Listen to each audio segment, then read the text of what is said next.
Pentingnya ilmu satu bahwa itu akan menjadikan satu perilaku.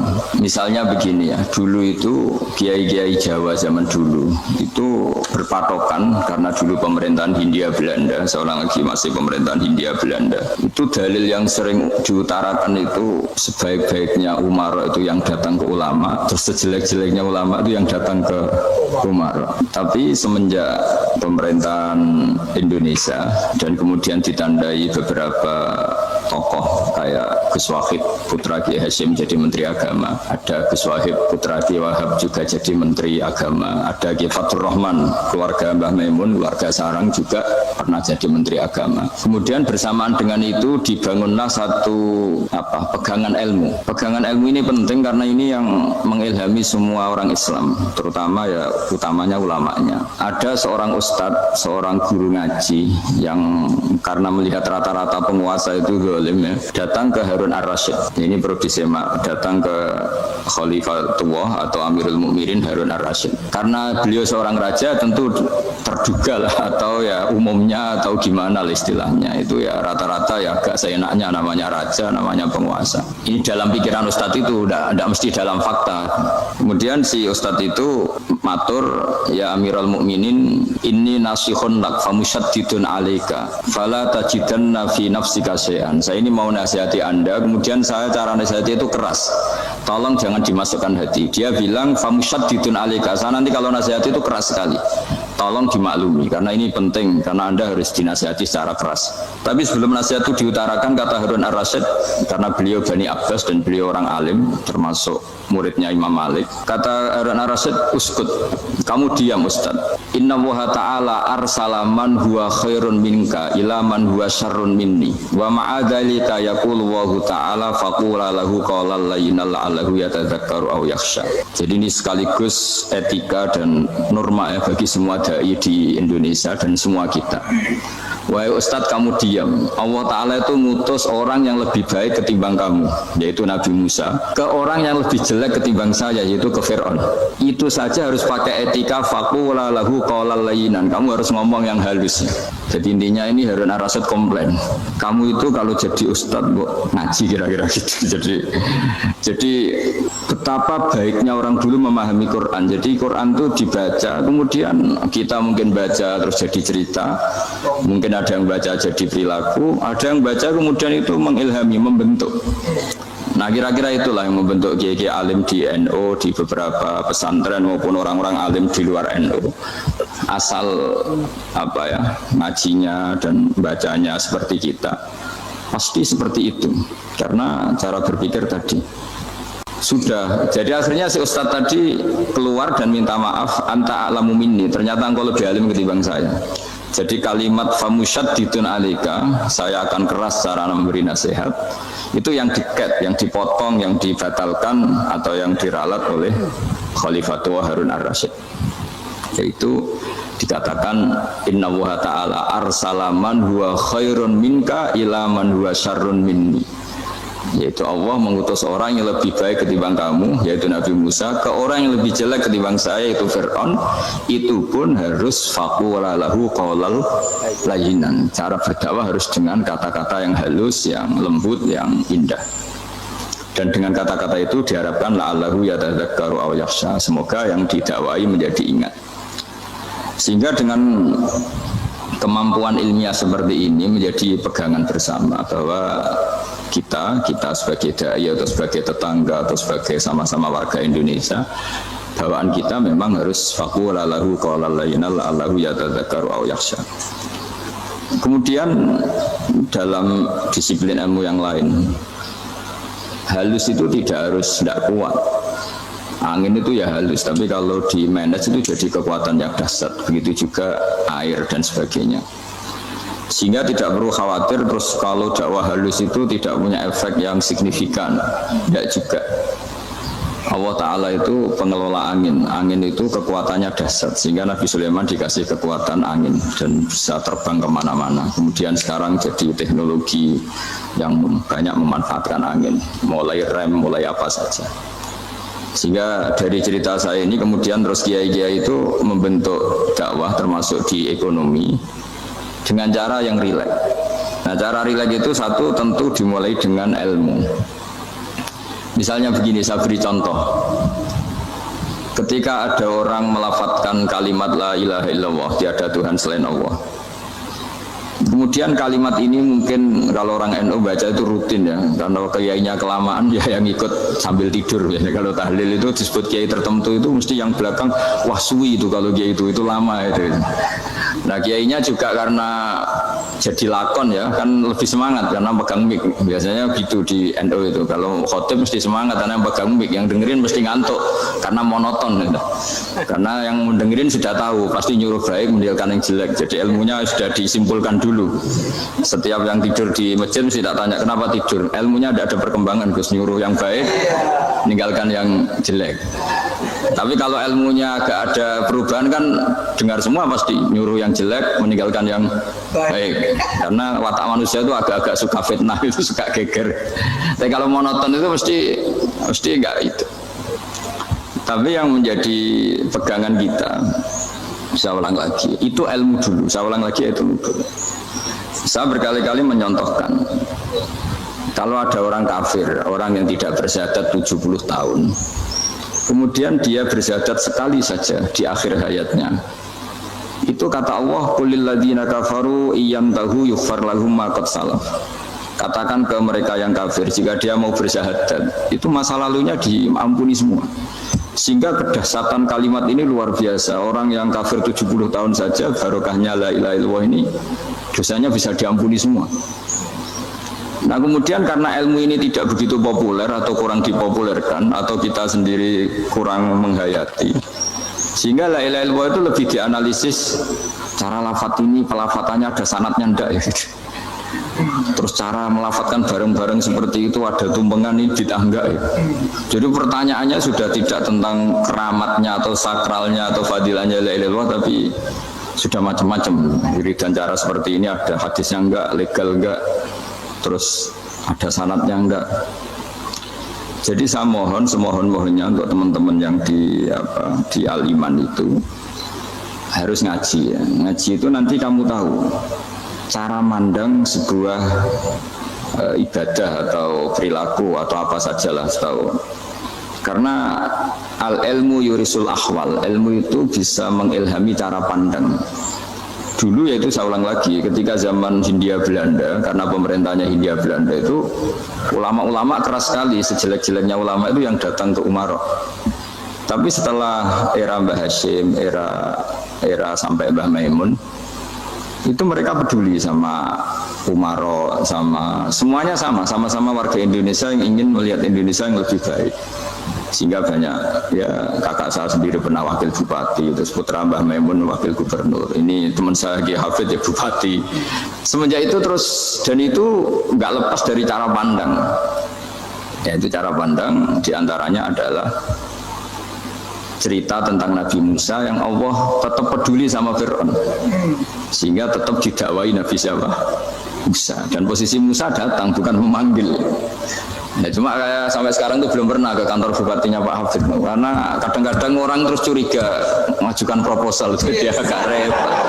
Ketemu bupati itu sialnya kiai kan mesti pikirannya orang bupati ini nyangoni, kiai ini disangoni itu terus kayak kita fakir miskin itu. Jadi makanya saya itu belum pernah datang, tapi alhamdulillah karena beliau berambisi menjadi wa khairul umara mayatuna babal ulama. Jadi datang tapi sangat ambisius ingin mengalahkan ulama, karena dia kalau datang statusnya lebih tinggi. Ya tidak apa-apa, ini tawaduk tapi niatnya agak begitu tawaduk. Jadi saya sering ke Jakarta tapi ya tadi jarang ya. Biasanya nganggarkan waktu hanya pas saja, tidak kurang tidak lebih. Biasanya ngajar di pondoknya Pak Kures itu di Baitul Quran. Dan yang ngajar santri-santri itu. Nah, jadi pemahaman Quran dulu itu kata Imam Ghazali itu membaca Quran itu membaca bukan bercerita. Kalau kamu membaca seperti ini kunta qori'an, kamu pembaca. Pembaca itu yang mengambil pelajaran. Tapi kalau kamu hanya cerita itu namanya kunta hakian. Sebenarnya Anda tidak membaca Quran, tukang cerita. Misalnya tadi cerita Nabi Musa datang ke Fir'aun. Itu kalau kamu hanya cerita, wah dulu itu ada orang namanya Fir'aun didakwai Nabi yang namanya Musa. Ya namanya tukang cerita. Kalau kamu pembaca tidak gitu. Betapa baiknya Allah. Orang sengawur Fir'aun saja inginnya Allah masih ingin diselamatkan dengan mengutus Nabi Musa kekasihnya. Itu namanya kunta qori'an. Kamu pembaca betul, bukan kunta hakian. Kamu tukang cerita. Begitu juga seterusnya tentang Quran ayat-ayat seterusnya. Sehingga yang diharapkan dari pembacaan Quran itu memang kita sebagai ahli baca, ahli mu'tabir ya, ahli yang ngambil pelajaran, bukan tukang apa? Cerita. Sehingga dulu ketika Sayyidina Umar radhiyallahu anhu ketika membuka Baitul Maqdis atau Baitul Muqaddas dan diajak syukuran, pesta-pesta makan itu. Beliau nggak mau. Oke kawanku, jangan cuma berhenti di sini karena ngaji kui penting ya, ngaji kui penting. Maka dari itu mari kita rampungkan atau selesaikan kajian singkat daripada beliau. Jangan cuma berhenti di sini. Let's go. Ketika ditanya kenapa engkau nggak mau, alasannya itu langsung beliau baca Quran. Jadi saya punya sekian contoh. Saya ulang lagi, saya punya sekian contoh. Orang-orang dulu dengan Quran itu menyatu, bukan sekedar dihafal tapi menyatu. Sehingga bawaannya itu sudah Qurani, sudah Quran. Saya beri contoh pertama Rasulullah SAW, nanti Umar kedua. Rasulullah itu pernah nggak makan sampai 3 hari. Terus ditanya oleh sahabat, lalu kekuatan engkau bisa hidup apa? Terus menghentikan al-aswadani, maksudnya itu tamar dan air, hanya makan kurma dan air. Tapi beliau tidak ketemu roti atau nggak ketemu nasi lah kalau orang Indonesia. Ketika hari ketiga dikasih makan oleh sahabat, dipotongkan kambing, kemudian baru makan 3 lukmah, kira-kira ya 3 asupan nasi, berhenti. Padahal sahabat yang lapar sama dengan Rasulullah itu membayangkan Nabi itu sampai kenyang, sampai apa. Tapi ketika ditanya, seperti ini pun nanti ada hisabnya. Walatus alunna yauma idzin anin naim. Jadi acara makan-makan gini itu nanti ada hisabnya. Nabi nangis. Hanya sahabat nggak jadi nerusin makan. Jadi ketakutan orang dulu sama ketika Sayyidina Umar dijak pesta ketika memenangkan Baitul Maqdis itu. Inna wa ta'ala ayyara qauman. Allah itu mengkritik sebuah komunitas kaum karena apa? Adhabtum thayyibatikum fi hayatikum dunya wastamta'tum biha. Kamu adalah orang-orang yang jatah nikmat kamu sudah kamu habiskan di dunia. Adhabtum itu kalian habiskan jatah kenikmatan kamu di dunia. Wastamta'tum biha, kamu di dunia sudah berpuas-puas. Maka jatah Anda sekarang di akhirat habis. Sehingga Sayyidina Umar enggak mau pesta-pesta karena takut jatah nikmatnya habis. Kata beliau terus astabqi thayyibati, akan saya sisakan sisi-sisi kebaikan saya supaya enggak habis. Corong Jawa itu aja dientek-entekno biar jatahnya masih. Sehingga di dunia kiai itu ya meskipun saya akrab bupati, akrab mungkin wakil gubernur, saya itu ya jarang ketemu. Karena kalau orang Jawa bawaannya ketemu ya makan-makan, guyon-guyon. Gue nak keterusan ras di mlebu swarga. Makanya saya pastikan Pak Yusuf Mansur kesini tidak akan saya jamin, biar aja, biar jatahnya masih. Jadi ini bukan karena saya fakir, biar jatahnya masih. Medit menyelamatkan. Ya, jadi itu ilmunya kiai. Nah, efek dari ilmu ini dasar. Kalau Anda berpikir tentang nasib Anda di akhirat, nanti bawaannya juga tidak akan mudah menyalahkan orang lain, tidak akan menghakimi orang lain karena sibuk dengan dirinya sendiri, tapi tidak dengan makna egois, tapi makna orang baik itu siapa? Orang yang sibuk dengan aib pada dirinya, dengan kekurangan pada dirinya, saking sibuknya mikir aibnya sendiri, tidak sempat mengoreksi aibnya orang lain. Itu awal ilmu. Ilmu itu tidak dimulai dari larangan. Kalau larangan karuan, tidak termasuk ahli surga orang yang suka mengadu domba, tidak termasuk orang baik yang cari kesalahan orang lain. Itu namanya pelarangan. Tapi ilmu itu di atas nahi, di atas pelarangan itu. Kamu punya kesadaran bahwa kamu itu yang penting selamat dulu, jangan memikirkan orang lain. Dengan makna bukan egois, tapi dengan makna supaya tidak menyalahkan orang lain. Nah, saya termasuk ya boleh dikatakan kiai lah yang paling fanatik bahwa semuanya itu harus dimulai dari ilmu. Ya saya ulang lagi, dimulai dari ilmu. Nah, dari sini kemudian saya berharap Indonesia menjadi damai, menjadi baik. Itu bukan karena kita baik-baik banget ya, tidak mungkin kita ada nabi, tapi karena sudah sibuk dengan memikirkan kesalahan diri sendiri. Sehingga misalnya kita baca Quran, Rabbana zalamna anfusana, lalu kita langsung ingat betapa hubungan kita dengan Allah itu harus ikrar dulu, merasa zalim dulu, merasa salah dulu. Nah kalau semua orang merasa salah di depan Allah itu mesti bawaannya agak mudah menyalahkan orang lain, karena kita bilang Rabbana zalamna anfusana. Nah itulah ilmu-ilmu yang mungkin banyak membaca Quran tapi hanya baca, atau kalau baca ini tok disebut al-haki, ahli cerita. Yang dibutuhkan tuh al-qari, pembaca kemudian mu'tabir, kemudian mau beritikad. Seperti yang dilakukan tadi Harun ar-Rasyid tadi. Inna wa ta'ala arsala man huwa khairun minka ila man huwa syarrun minni. Wa ma'adzalika yaqulu wa ta'ala faqula lahu qawlal layyinan. Ini kamu tidak usah memaksakan musyaddid keras sama saya, karena Allah Ta'ala telah mengutus orang lebih baik ketimbang kamu, yaitu Nabi Musa, ke orang yang lebih jelek ketimbang saya, yaitu Fir'aun. Itu saja harus beretika. Faqula lahu qawlal layyinan la'allahu yatadzakkaru aw yakhsha. Dan alhamdulillah bawaan kita sebagai orang timur atau orang Jawa itu kalau mau ngandani orang itu halus sekali. Di antara bentuk kehalusan kata-kata diceritakan di ayat lain ketika Nabi Musa ketemu Fir'aun. Dawuhnya begini, fakul apa itu yang di juz 30 yang juz 30 ini yang bagian dari, kan tadi hanya fakul lahu qawlal layyinan. Lahu qawlal layyinan itu bentuknya apa? Ya, bentuknya apa? Itu Nabi Musa disuruh ngendikan sama Fir'aun, apakah kamu mau saya nasihati? Fakul halaka ila antazakka. Halaka itu pilihan, hal itu istifham, laka itu otoritatif. Jadi betapa santonya kalimat itu, fakul halaka ila antazakka. Jadi kalau dimaknani model Pak Hafid, model saya ngaji di sarang itu, halaka onoto iku kedue siro, berhak bagi kamu, berhak bagi anda. Apakah anda berhak loh mendapat nasihat supaya anda jadi orang yang lebih baik? Halaka ila antazakka. Jadi tidak kalimat perintah, tapi kalimat pilihan. Apa engkau mau saya beri nasihat? Wahdiyaka ila rabbika fatakhsha. Dan saya beritahu kamu tentang Tuhan, dan kemudian kamu menjadi orang yang baik, fatakhsha, orang yang punya khasyah, punya. Jadi kayak apa kalimatnya itu? Napa jenengan kerso? Itu kalau orang Jogja, orang-orang daerah-daerah yang berada nyugui tamu itu kan, ayo makan-makan. Itu kan kayak tamunya itu kelaparan. Masa Pak Yusuf Mansur kelaparan? Tidak mungkin kan? Masa Ustaz terkenal kelaparan kan? Tidak mungkin itu. Monggo, napa jenengan ngersakno?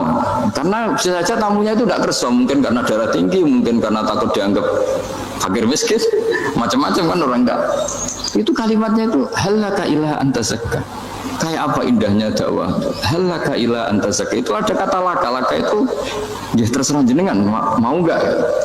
Wa ahdiyaka ila rabbika fatakhsha. Nah, itu yang disebut membaca.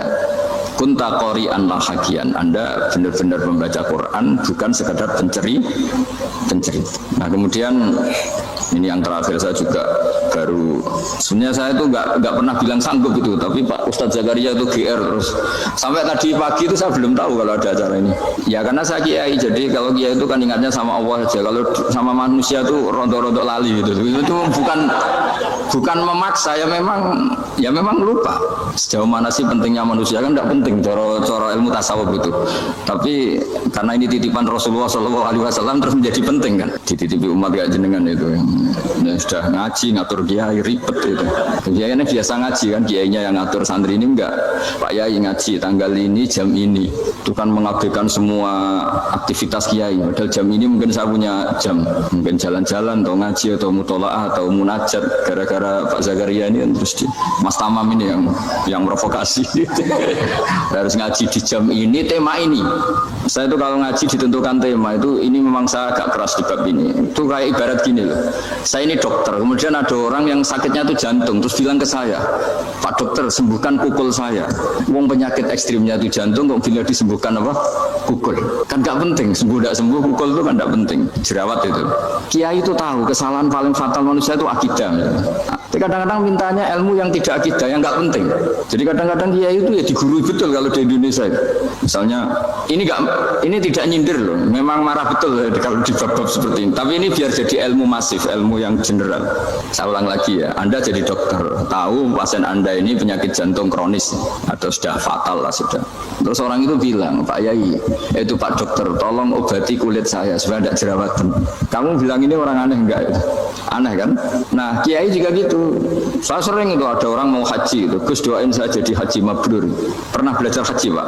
Dereng Gus. Mungkin enggak orang belum belajar nyupir terus kemudian minta didoain, Gus saya mau nyupir doain selamat. Nyupir aja enggak bisa kok minta doa selamat. Harusnya urutannya kan belajar dulu baru minta doa. Tapi kali ini aliman bener ngajaknya akidah dulu, ahli sunnah kan. Nah, itu bener karena akidah itu hal yang prinsip memang harus. Kalau kebetulan nggak bener taruh visi betul. Untungnya kalau temanya bener. Jadi saya mohon ke seluruh orang-orang yang mau ngaji ke kiai itu tema itu biar yang milih kiai supaya tahu prioritas yang harus benahin. Jangan tema yang kita yang milih. Jangan-jangan tema yang kita pilih itu tidak mendesak atau tidak penting. Ini bukan apa-apa, ini saking ingin baik saya ya, keinginan baik saya supaya dulu zaman sahabat ya gitu. Kalau ada pertanyaan salah sama Nabi dibenerin, cuma Nabi terlalu bijak, cara benerin tuh enak. Kalau saya karena tidak Nabi saja ya agak kasar kan, kalau tidak Nabi tidak wajib bener terus, yang wajib bener terus itu Nabi. Saya beri contoh, Nabi itu ngendikan tentang kiamat. Kiamat itu dahsyat, mengerikan gini-gini. Kalau pikirannya orang kampung itu begini, Nabi ini aneh. Cerita kiamat dahsyat tapi nggak ada tanggalnya, nggak ada tahunnya. Harusnya ada dong, biar kita bisa persiapan. Sehingga Nabi disomasi di tengah-tengah khutbah itu, ya Rasulullah mata sa'ah. Nah, karena ini orang Bedui, Nabi nggak dengerin, maju ulang lagi. Mata sa'ah ya Rasulullah. Ketika Nabi mengabaikan itu ada dua kelompok sahabat, yang satu bilang lam yasma, Nabi tidak dengar sehingga mengabaikan. Yang kedua bilang sami'a wa kariha, Nabi sebenarnya mendengar tapi tidak berkenan. Tapi diulang lagi ketiganya, ya Rasulullah mata sa'ah. Akhirnya Nabi jawab, mau tidak mau, karena kalau enggak ya dia namanya orang Bedui ngomong terus. Nabi balik tanya, ya karena cara berpikir dia kalau kiamat itu jelas kapannya kan bisa persiapan itu. Paling enggak pas mau kiamat terus pas ngaji Quran apa kan bisa persiapan itu. Akhirnya Nabi balik tanya, ma'atatalah. Kalau kamu berani tanya kiamat, lalu persiapan kamu apa? Ya terus orang itu bilang masyhur itu, ma'atatalah kabira sholatin wala syamin wala kadza wa kadza walakinni uhibbuka. Saya sebenarnya tidak punya persiapan ya Rasulullah, cuma persiapan banyak puasa ya enggak, banyak sholat enggak, tapi saya mencintai engkau. Masyhur itu jadi hadis paling legenda, almar'u ma'aman ahabba, sebagian disebut anta ma'aman ahabbta. Ini kata semua sahabat yang di masjid. Si Bedui ini orang paling dibenci sahabat karena mengganggu Nabi saat khutbah, tapi akhirnya ini menjadi orang paling dicintai sahabat karena barokahnya itu hadis itu keluar secara terbuka, almar'u ma'aman ahabba. Sebagian riwayat yukhsyarul mar'u ma'aman ahabba, nanti orang akan sowan sama Allah bersama orang yang mereka cintai.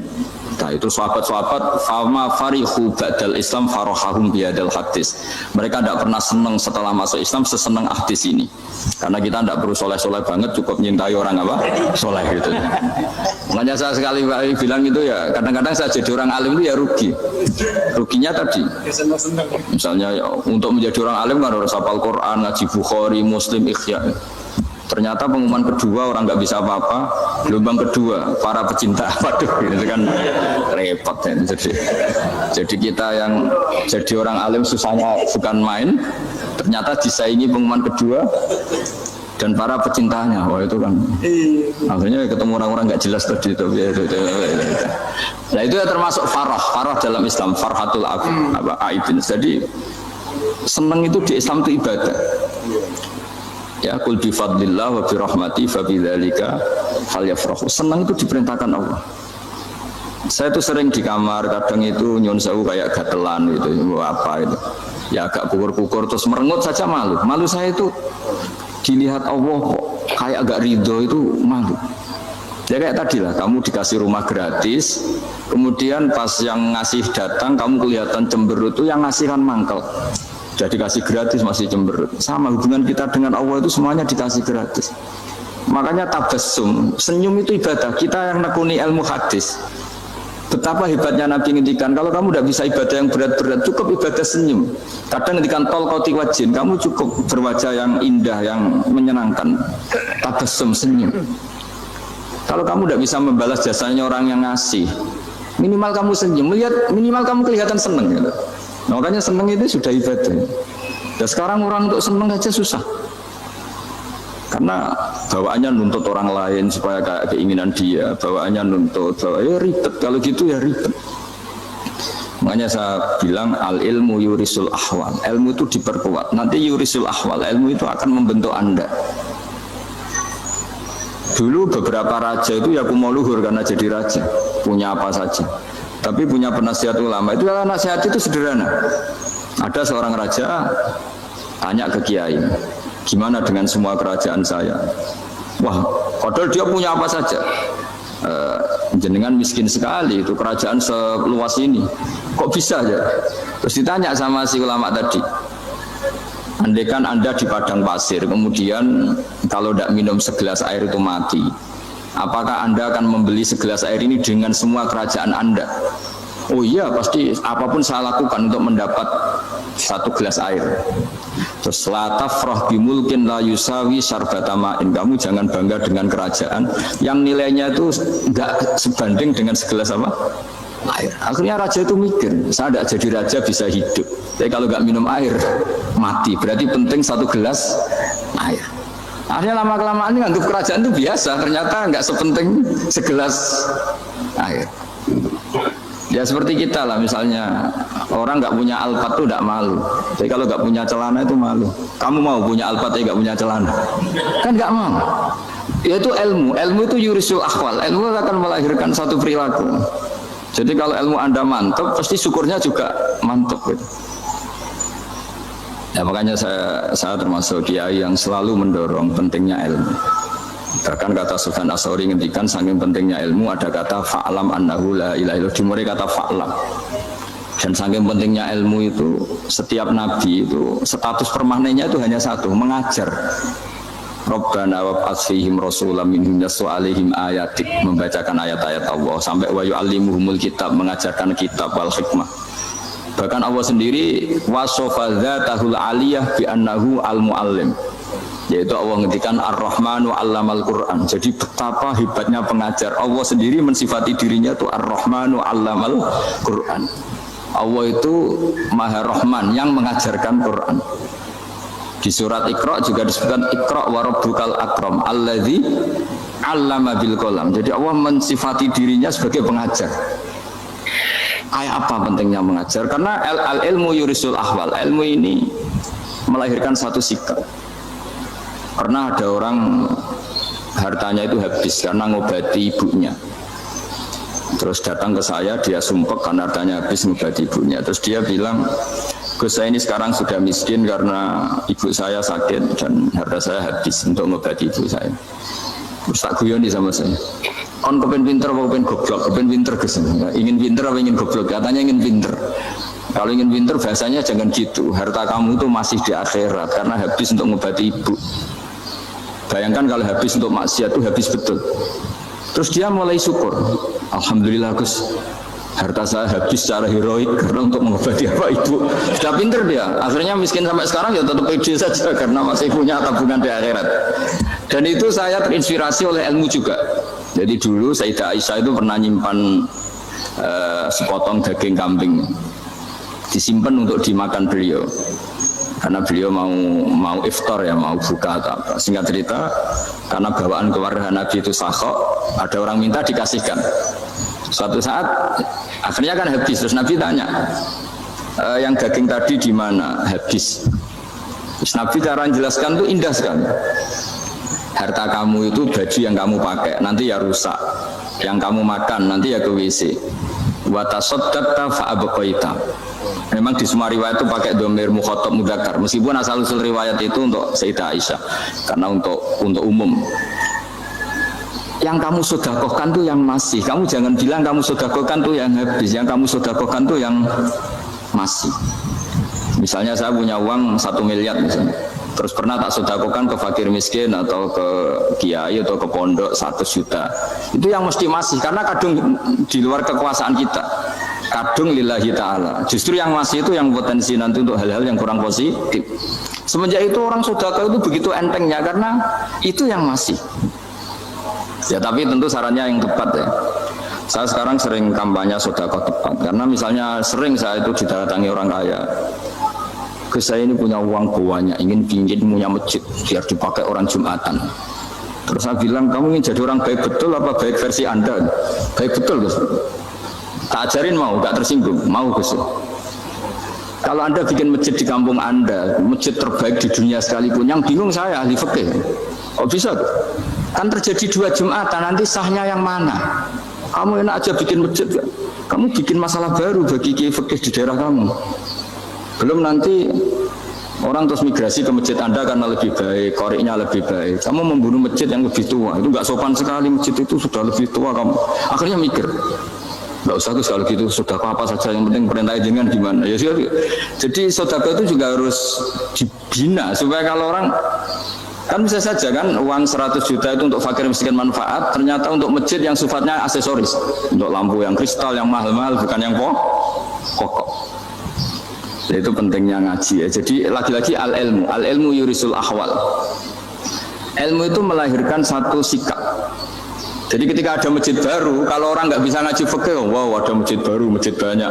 Jadi kalau yang ngaji fikih ngerti ini malah ada masalah baru karena ada ta'addud Jumatan. Gimana hukumnya 2 Jumatan dalam kondisi yang tidak mendesak. Makanya sekarang saya baru kampanye itu. Dulu itu kalau ada masjid banyak itu kan faktornya beda ormas, beda pemahaman atau agak jauh, masih hukum sosial atau bawaan kondisi. Misalnya di dekat UGM itu ada masjid kampung pertama, bawaan masjid karena ada kantor besar atau bawaan ada pabrik besar atau ada sekolahan besar. Nah sekarang itu ada pertanyaan baru, ada masjid baru karena ada orang kaya ingin bikin masjid, itu gimana ini hukum? Ya, tapi kalau orang nggak nekuni fikih itu ya langsung wah bagus untuk bangun masjid. Bagus dia gini sing kangilan memfikihkan tadi. Nah, itu ilmu. Jadi kalau yang tidak nekuni fikih itu ya tidak tersiksa, tapi yang nekuni fikih itu pasti tersiksa karena seperti itu tadi. Ya jadi saya mohon di antara cara kita dakwah secara damai itu dimulai dari Robbana Zolamna Anfusana. Itu dipakai Nabi, di redaksinya diganti dengan makna supaya kita per individu matur Allah apa ini zolam tu nafsi zulman kabiron katsiran. Nah bawaannya orang mengaku zalim, mengaku salah itu kan sudah tidak sempat mikir salahnya orang apa lain. Dan dari sini kemudian dia jadi orang yang tawadhu, yang ubudiyah, yang macam-macam. Sehingga Nabi ini bukan dianggap ya pasti penjelas terbaik. Terus Allah meredaksikan wa ma tuqaddimu li anfusikum min khairin tajiduhu indahu. Apa saja kebaikan yang kamu sudah berikan untuk Allah sampai akhirat itu ya pasti kamu temukan di akhirat. Terus yang terakhir saya beri contoh orang peminta-minta sa'il. Itu Sayyid Ali Zainal Abidin kalau ada orang minta-minta terus dikasih, misalnya dikasih ya 100.000 atau 50.000 atau 10.000 sesuai kemampuan yang memberi, itu marhaban biman hamala zadi ilal akhirah. Saya terima kasih ya gara-gara kamu minta uang saya jelas sudah sampai akhirat. Coba kalau di rumah belajar untuk hal yang tidak positif. Jadi bawaannya itu cara pandang itu rubah. Jadinya kalau kita ngasih uang di masjid, ngasih kiai atau ngasih fakir miskin, ya uang itu yang masih, bukan yang habis. Itu watasoddaq fa'abqaita, yang kamu berikan itu hakikatnya yang masih. Karena sudah ada kamu otak-atik lagi, makanya disebut wakaf. Sebenarnya wakaf itu dulu secara makna lughat, saya ulangi secara lughat, maknanya itu sudah berhenti. Wakafun maknanya berhenti. Nah sodako itu dari kata sodako maknanya benar. Orang yang sering sodako berarti imannya benar. Orang yang uang sudah diberikan berarti dia sudah terputus, wakaf berhenti dari hubungannya dengan dia. Sudah dikasihkan berarti selesai. Sehingga wakaf dan sodako itu sebenarnya maknanya saling melengkapi. Kemudian orang-orang fikih karena ada disiplin ilmu tertentu, wakaf itu untuk sedekah yang permanen, yang abadi, kemudian sedekah untuk infak. Tapi itu kan hanya istilah-istilah dalam disiplin ilmu. Sebetulnya kalau pakai ilmu yang umum, sedekah ya bisa disebut wakaf, wakaf ya bisa disebut apa? Sedekah. Karena maknanya sedekah itu wakaf. Wakaf itu apa? Qat'u raqabatil malik an hadal mal atau an mali. Hubungan pemilik harta ini terputus dari harta itu. Jadi misalnya saya sudah wakaf tanah ini ke masjid, sudah diterima, buat saya kepikiran gadekan atau menjual sudah tidak bisa, sudah berhenti di situ saja hubungan saya dengan kepemilikan harta itu. Makanya disebut apa? Wakaf. Dan kalau saya wakaf berarti menunjukkan kebenaran iman saya karena sudah menafkahkan sebagian harta untuk Allah Ta'ala. Itu sodik, sodak. Makanya bahasa Arab itu gampang ya, kalau sodalqof, sodako. Orang kalau bayar mahar disebut sodak karena menunjukkan cintanya. Teman yang setia disebut sodik karena ya benar dalam berteman. Abu Bakar disebut as-siddiq karena sangat membenarkan kanjeng Nabi dan seterusnya.